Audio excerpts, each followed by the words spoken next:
Why impeller type of rice mill is ideal than kuno or rubber roller type in the Philippines? A new type of hulling mechanism for rice mill has been developed in Japan during the 80s using impeller huller.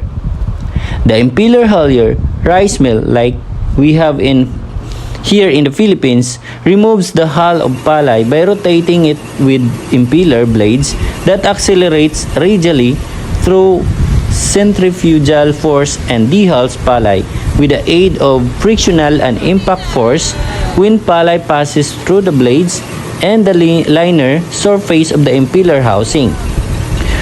Long grain rice are appropriate for impeller type huller versus rubber roller or kuno type rice mill because of less broken rice, like Shin Nong rice mill machine na gawa mula sa South Korea.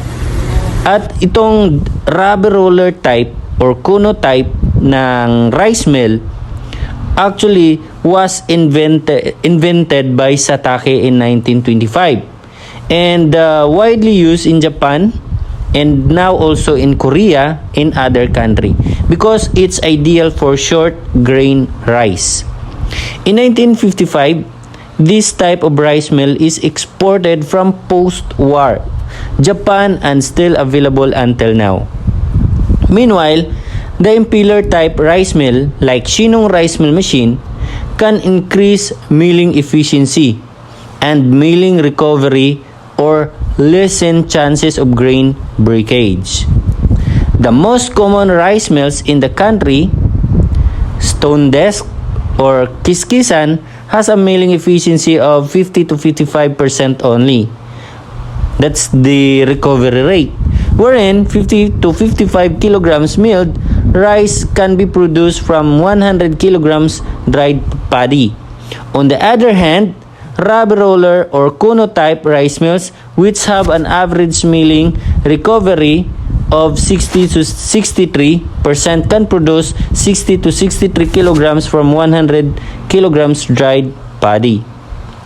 Rice mill for the farmers and for small business, milling operation is highly needed in the country, especially in remote areas. Total palay volume retained by farmers for home consumption was 22% of the total volume of rice production. Ito po ang available namin ngayon, ang Shin Nong rice mill machine. Dahil impeller type po ito, maganda ang quality ng bigas, makinis at malinis. Meron po itong 5-in-1 functions na feature ng Shin Nong rice mill machine. Una, meron itong destoner na naka-built-in sa loob ng machine. Husker or impeller. Ito po yung bumabalat ng palay.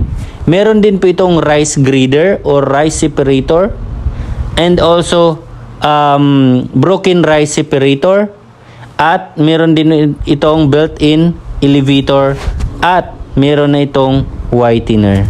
Kaya maganda ang quality ng bigas natin.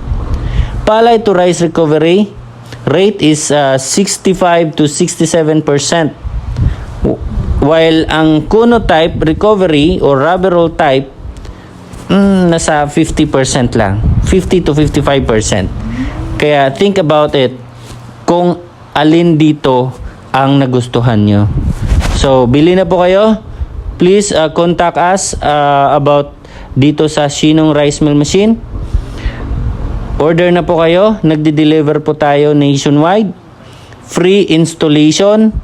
Meron lang po delivery fee from Manila. And then, deliver po yan door to door sa inyo. Okay? So, tawag na po kayo sa contact number na ibibigay ko dito sa inyo. Maraming salamat po.